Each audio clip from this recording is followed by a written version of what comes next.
கிறிஸ்துவின் சபையார் வழங்கும் கிறிஸ்துவின் வசனம் நிகழ்ச்சியை கேட்க உங்கள் யாவரையும் அன்புடன் அழைக்கிறோம். கிறிஸ்துவின் வசனம், இது கிறிஸ்தவர் கீதம். பரிசுத்த வேதம் பறைசாற்றும் வசனம், கிறிஸ்துவின் வசனம், இது கிறிஸ்தவர் கீதம். கிறிஸ்துவின் சபையார் வாழ்த்தி வழங்கும் கிறிஸ்துவின் வசனம், இது கிறிஸ்தவர் கீதம். கிறிஸ்துவின் வசனம், கிறிஸ்துவின் வசனம். வேதாகம குடும்ப நேரத்திற்கு உங்களை வரவேற்கின்றோம். Welcome to the Bible family R.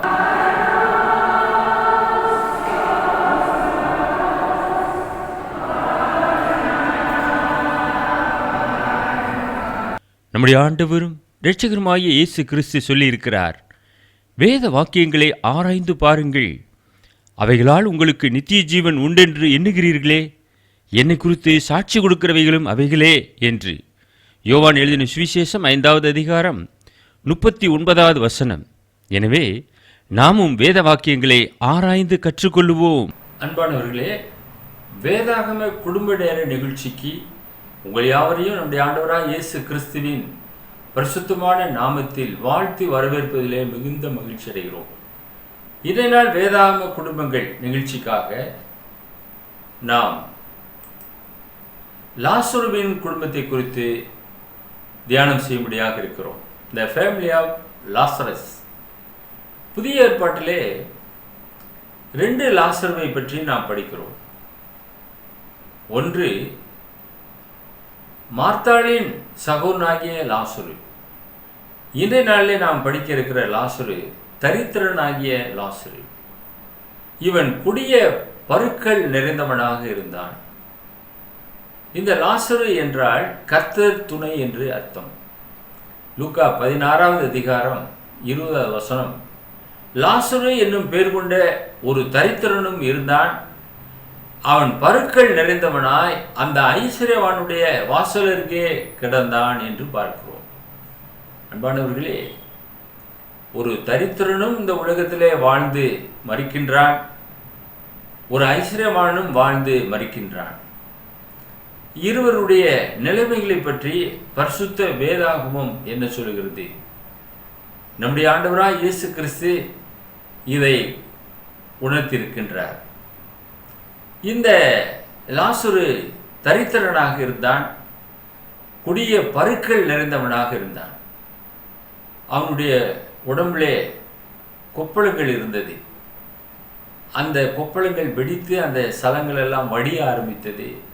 அதை நாய்கள் நக்கினது.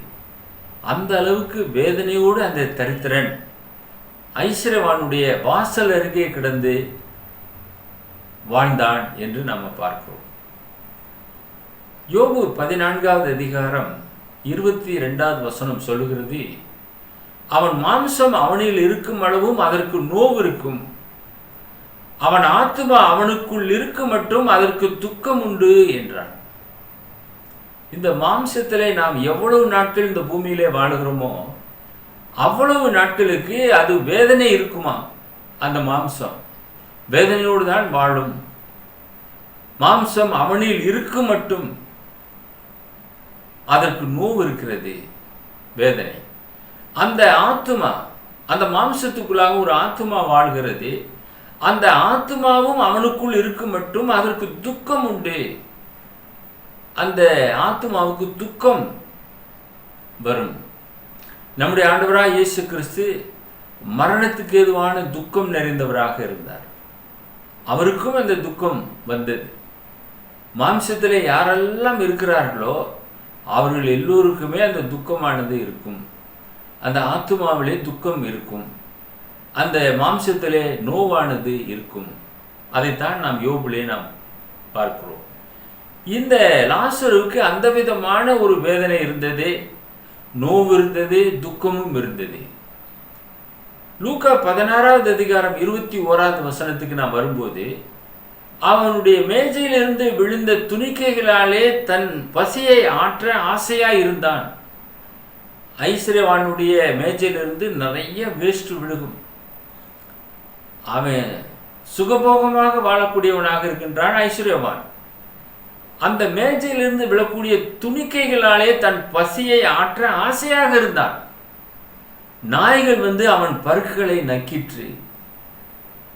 அவனுடைய அந்த கொப்பளங்கள் நாய்களுக்கு உணவானது, அதை நக்கிற்று என்று வேதம் சொல்லுகிறது.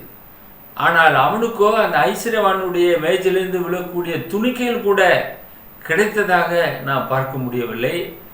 அதை புசிப்பதற்கு ஆசையாக இருந்தான். அங்கே மரிக்கின்றான். லூக்கா 16வது அதிகாரம் 22வது வசனம். பின்பு அந்த தரித்திரன் மரித்து தேவதூதரால் ஆபிரகாமுடைய மடியிலே கொண்டு போய் விடப்பட்டான். ஐஸ்வர்யவானும் மரித்து அடக்கம் பண்ணப்பட்டான். ஆக 2 பேருமே மரித்தார்கள். லாசருவும் மரித்தான், ஐஸ்வர்யவானும் மரித்தான். லாசரு மரித்து தேவ தூதர்களாலே கொண்டு போகப்படுகிறான். அவருடைய ஆத்துமா கொண்டு போகப்படுகிறது. ஆபிரகாமுடைய மடியிலே போய் விடப்படுகிறது. ஆபிரகாமின் மகன் லாசரு. ஒருவேளை பூமியிலே அவன் தரித்திரனாக இருந்திருக்கலாம். ஆபிரகாமினுடைய விசுவாச மகனாக அவன் இருக்கின்றான். ஆபிரகாம் பெருனுக்குள்ள ஒரு சரட்டை கூட அவன் இச்சிக்கவில்லை.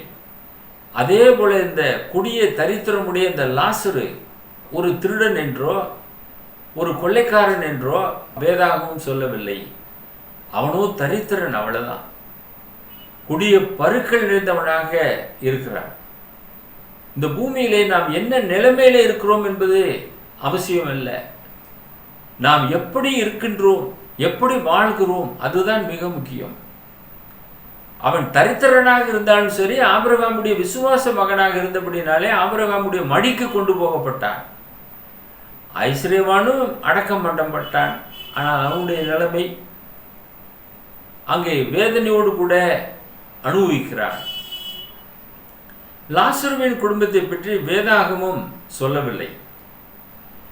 ஆனால் ஆபிரகாமின் விசுவாச மகனாக அவன் இருந்தபடியால் அவருடைய மடியிலே தேவ தூதர்களாலே கொண்டு போய் விடப்பட்டான் என்று நாம் அறிந்து கொள்கிறோம். சங்கீதம் 116:15 சொல்லுகிறது, கர்த்தருடைய பரிசுத்தவான்களின் மரணம் அவர் பார்வைக்கு அருமையானது. Precious in the sight of the Lord is the death of his saints. பரிசுத்தவான்களுடைய மரணம் அவருடைய பார்வைக்கு அருமையானது. நாம் கர்த்தருக்குள்ளாக மரணத்தை தழுவ வேண்டும். கர்த்தருக்குள்ளாக மரிக்க வேண்டும். கர்த்தருக்குள்ளாக ஒரு பரிசுத்தவானாக இருந்து மரணத்தை சந்திக்க வேண்டும். அவர்களுடைய மரணம்தான் அவருடைய பார்வையிலே அருமையானதாக இருக்கிறது.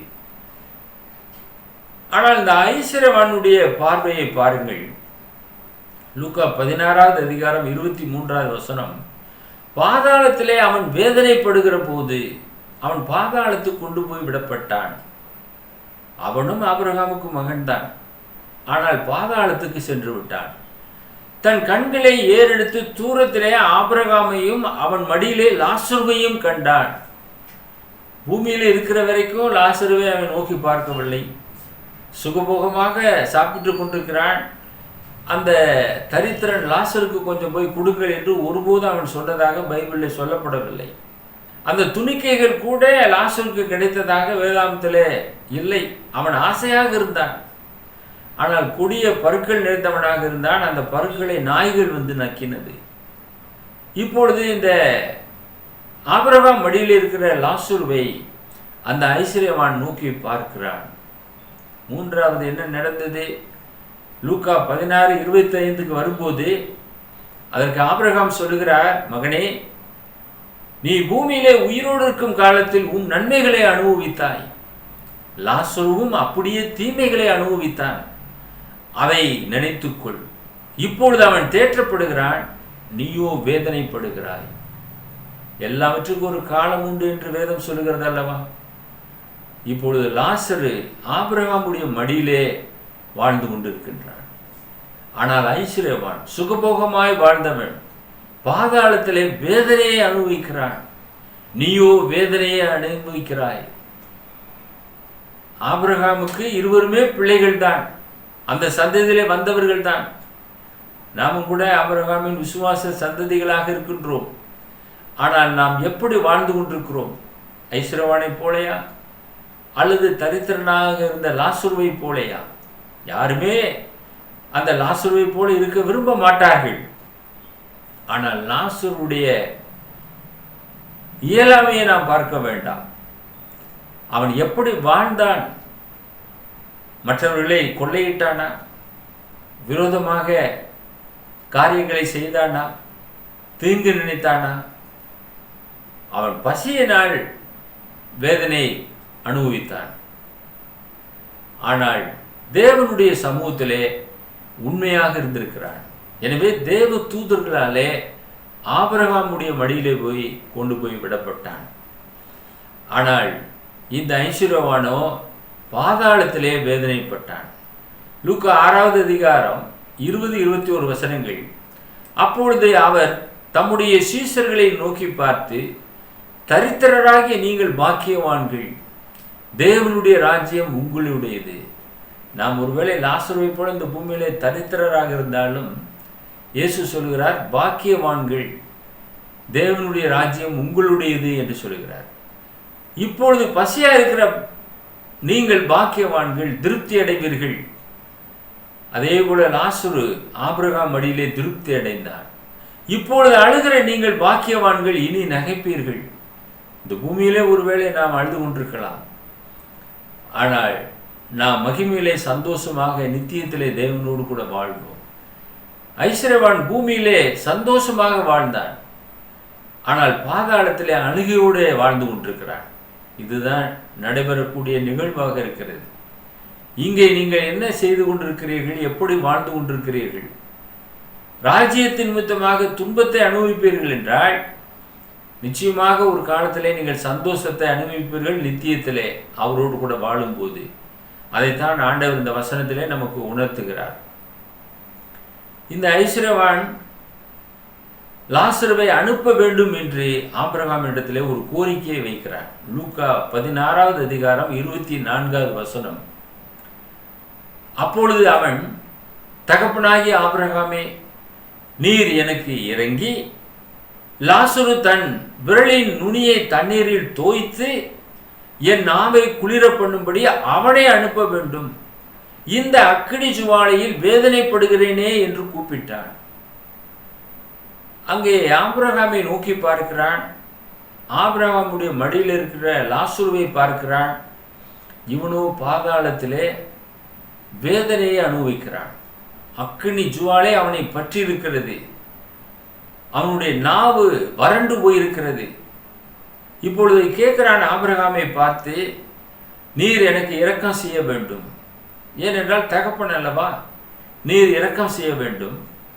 அந்த லாசருவை அனுப்புங்கள். அவனுடைய அந்த விரல் நுனியினாலே தண்ணீரை தொட்டு என் நாவை குளிர பண்ண வேண்டும். அந்த அளவுக்கு நான் வேதனையை அனுபவிக்கிறேன், அனுப்ப வேண்டும் என்று வேதனையோடு கூட கூப்பிடுகிறான். அனுதினமும் சம்பரமாய் வாழ்ந்து கொண்டிருந்தான். சுகபோகமாக குடித்து குமாலமிட்டு கொண்டிருந்தான் பூமியிலே.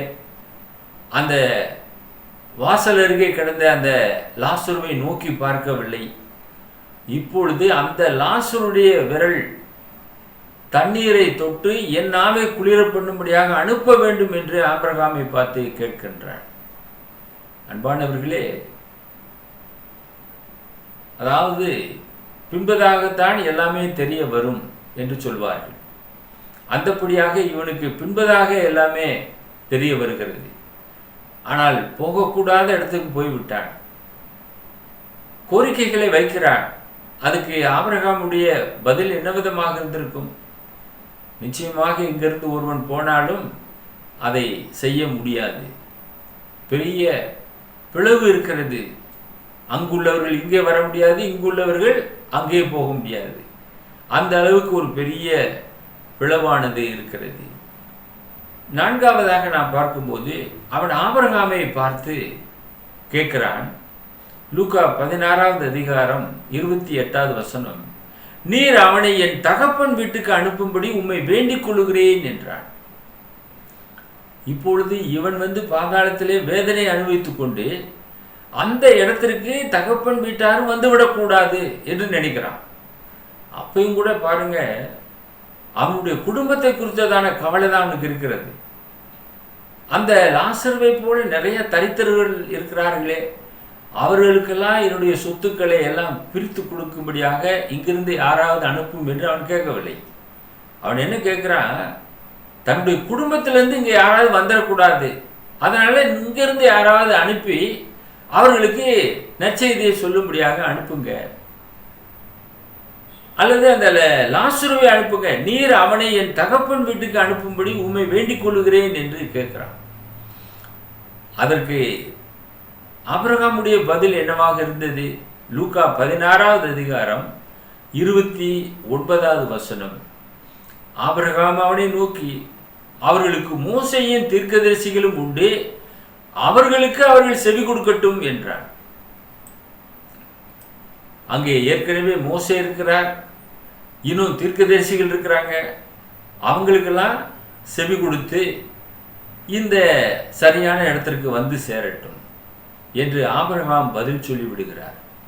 அன்பானவர்களே, இயேசு சொன்ன இந்த காரியங்கள் மோசேயினுடைய நாட்களிலே நடந்த ஒரு உண்மை சம்பவமாக இருக்கிறது. இந்த வசனத்திலிருந்து நாம் அறிந்து கொள்கிறோம், மோசேயும் தீர்க்கதரிசிகளும் உண்டு. அந்த காலகட்டத்திலே இந்த சம்பவமானது நடந்திருக்கிறது என்று நாம் அறிந்து கொள்கிறோம். ஆபிரகாம் மோசேக்கு முன்பதாக வாழ்ந்த முற்பிதாக்களின் காலத்தில் வாழ்ந்த நபர். இந்த ஆபிரகாம் என்ன சொல்லுகிறார்? மோசேயும் தீர்க்கதரிசிகள் இருக்கிறாங்க, அவங்களுடைய பிரசங்கத்திற்கு செவி கொடுத்து அதற்கு கீழ்ப்படியட்டும் என்று சொல்லுகிறார். ஆக அன்பானவர்களே, இங்கே இருந்து ஒருத்தன் போனாலும் அவங்க நம்ப மாட்டாங்க. இதுதான் ஆபிரகாமுடைய பதிலாக இருந்தது.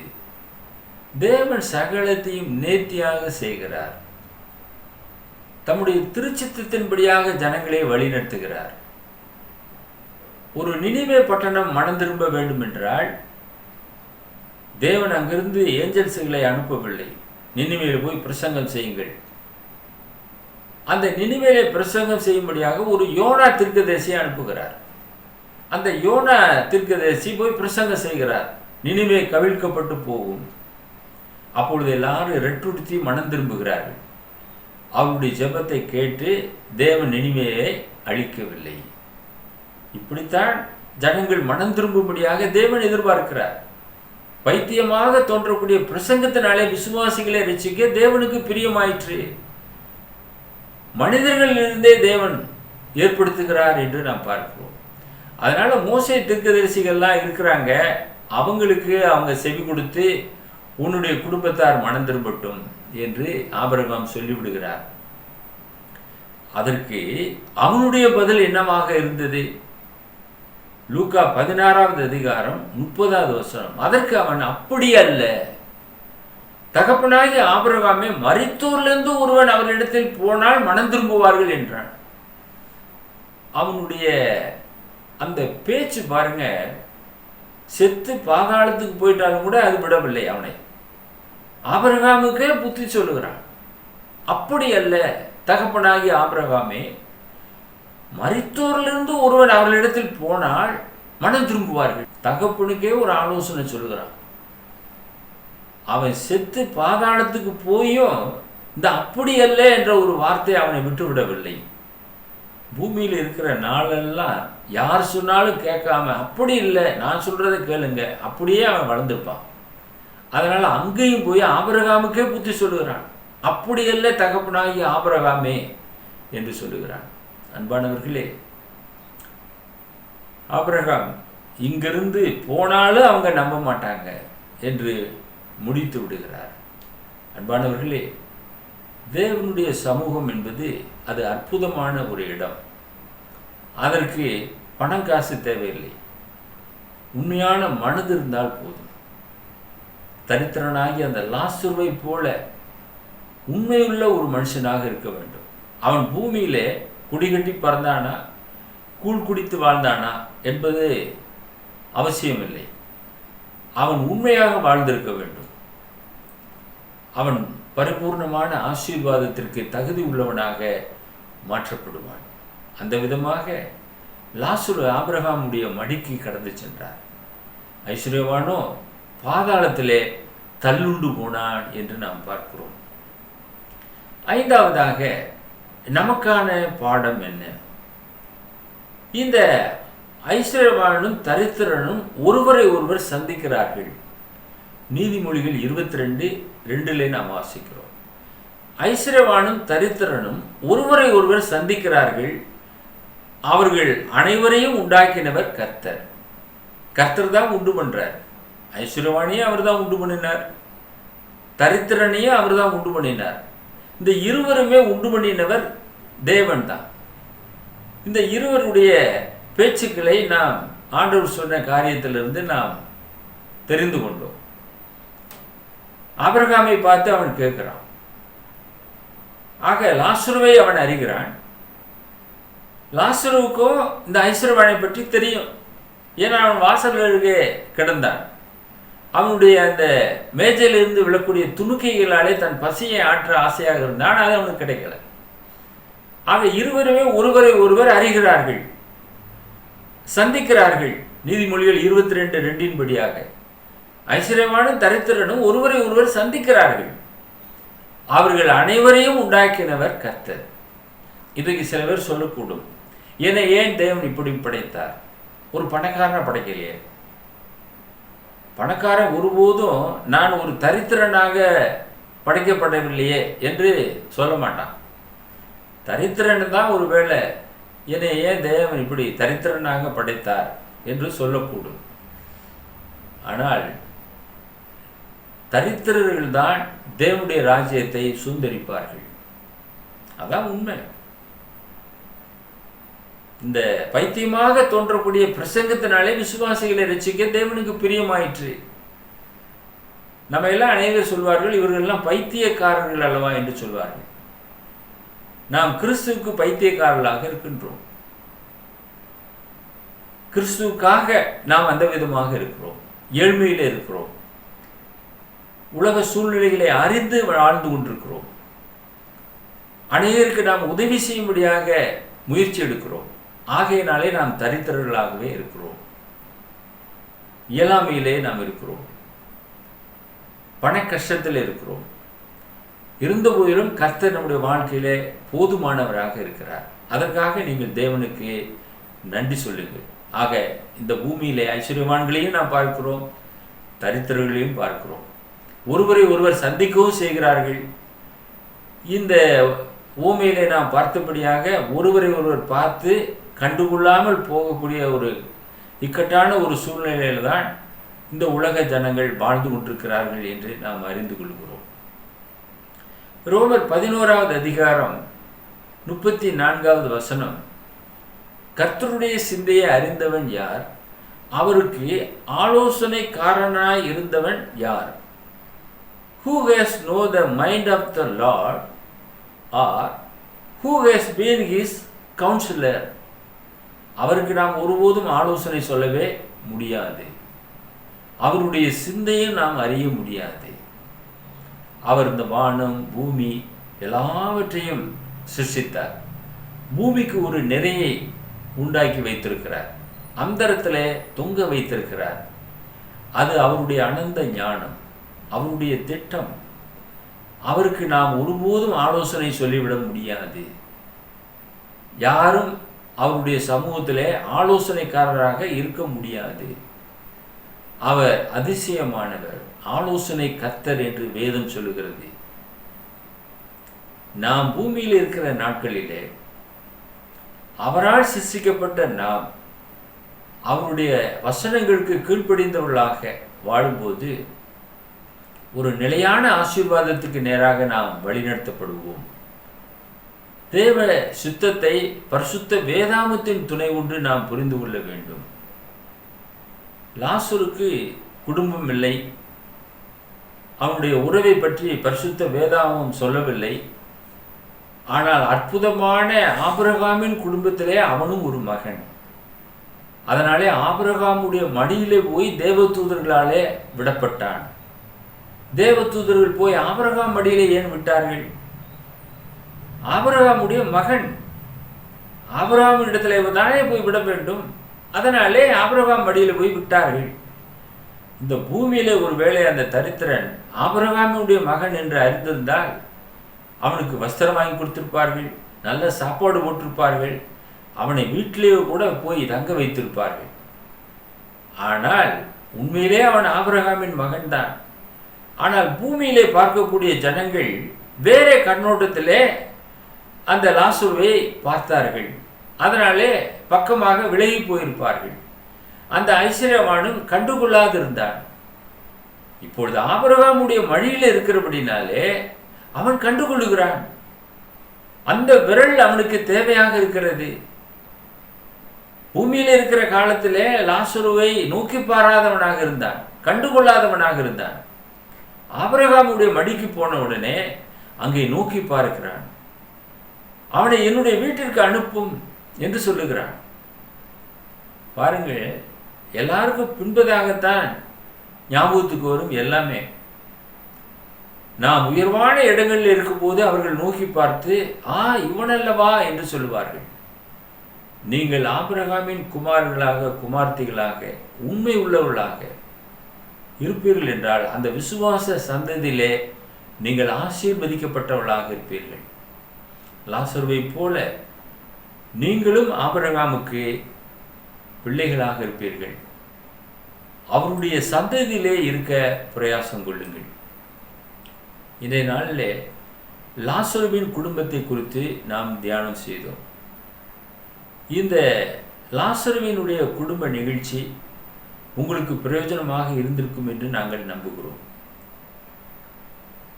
நாம் லாசருவை போல வாழ்ந்தாலும் கர்த்தருடைய பிள்ளைகளாக வாழ வேண்டும். அதுதான் மிக முக்கியம். மனிதன் ஒன்றுமே கொண்டு வந்ததில்லை, இதிலிருந்து ஒன்றும் எடுத்து செல்ல போவதும் இல்லை. லாசரும் ஒன்றும் எடுத்து செல்லவில்லை, ஐஸ்வர்யவானும் ஒன்றும் எடுத்து செல்லவில்லை.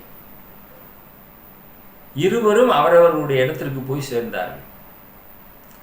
லாசரு ஆபிரகாமுடைய மடிக்கு போய் சேர்ந்தார். ஐஸ்வர்யவான் இந்த பூமியிலே எல்லாவற்றையும் அனுபவித்து விட்டான். அதனால அவனுக்கு பாதாளம் ஆயத்தமாக்கப்பட்டிருந்தது. பாதாளத்திலே வேதனையை அனுபவிக்கிறான். இந்த பூமியிலே சந்தோஷத்தை அனுபவித்தான், இப்பொழுது அவன் வேதனையை அனுபவிக்கிறான். லாசர் இந்த பூமியிலே வேதனை அனுபவித்தான், இப்பொழுது அவன் ஆபிரகாமுடைய மடியிலே சந்தோஷத்தை அனுபவிக்கிறான். இதுதான் மனிதனுக்கு நியமிக்கப்பட்டிருக்கிற காரியங்கள். நீங்கள் எப்படி வாழ்ந்து கொண்டிருக்கிறீர்கள்? இங்கே நல்ல சந்தோஷமாக சுபிச்சமாக யாரும் கட்டாத வீடுகளை கட்டி நீங்கள் வாழ்வீர்கள் என்றால் இங்கே எல்லாவற்றையும் அனுபவித்து விட்டீர்கள் என்று அர்த்தம். ஆகையினாலே மற்றவர்களை நினைங்க. லாசருவை போன்ற அநேகர் இருக்கிறாங்க இந்த பூமியில். அவர்களை நினைத்து பாருங்கள், அவர்களுக்காக ஜெபம் பண்ணுங்கள். தேவனுடைய கிருபையும் சமாதானமும் உங்களை ஆட்கொள்ளத்தக்கதாக நாங்கள் உங்களுக்காக ஜெபம் பண்ணுகிறோம். எங்களை நேசித்து வழிநடத்துகிற பரலோகத்தின் பிதாவே, லாசரு தன்னுடைய வாழ்க்கையிலே தரித்திரனாக இருந்த போதிலும் கூட உண்மையும் உத்தவமுள்ள ஒரு மனுஷனாக மரித்து ஆபிரகாமுடைய மடிக்கு கடந்து சென்றான். அதே போல நாங்களும் ஜீவனுள்ள தேவனுடைய வழியிலே நடந்து உம்முடைய திருச்சித்தத்தை ஒவ்வொரு நாளும் நிறைவேற்றி இந்த பூமியிலே உள்ளளவும் உம்முடைய குமாரனாய் இயேசு கிறிஸ்துவுக்கு சாட்சி உள்ள பிள்ளைகளாக வாழ்ந்து உம்முடைய சமூகத்தை வந்து அடையத்தக்கதான பாக்கியத்தை தந்தரல வேண்டுமாய் நாங்கள் ஜெபம் பண்ணுகிறோம். இந்த நிகழ்ச்சியை பார்த்து கொண்டிருக்கிற அருமையான நேயர்கள் உம்முடைய சித்தத்திற்கு தங்களை முழுவதுமாக அர்ப்பணம் செய்து வாழத்தக்கதாக உம்முடைய பரிசுத்தமான வேத வசனத்தின் துணை கொண்டு அவர்களை வழிநடத்தியல வேண்டுமாய் எங்கள் அன்பின் ஆண்டவர் இயேசுவின் வெளியேறு பெற்ற நாமத்தில் இந்த ஜெபத்தை தாழ்மையோடு ஏறெடுக்கிறோம் எங்கள் பரலோகத்தின் பிதாவே. ஆமென். Another number 6379350509. Email address urgentandglory@gmail.com. View our The Word of Christ program on YouTube channel. May God bless you all. மீண்டும் அடுத்த நிகழ்ச்சியில் உங்களை சந்திக்கும் வரை கர்த்தருடைய கிருபை நம் அனைவரோடும் கூட இன்றும் என்றும் சதா காலங்களிலும் இருப்பதாக.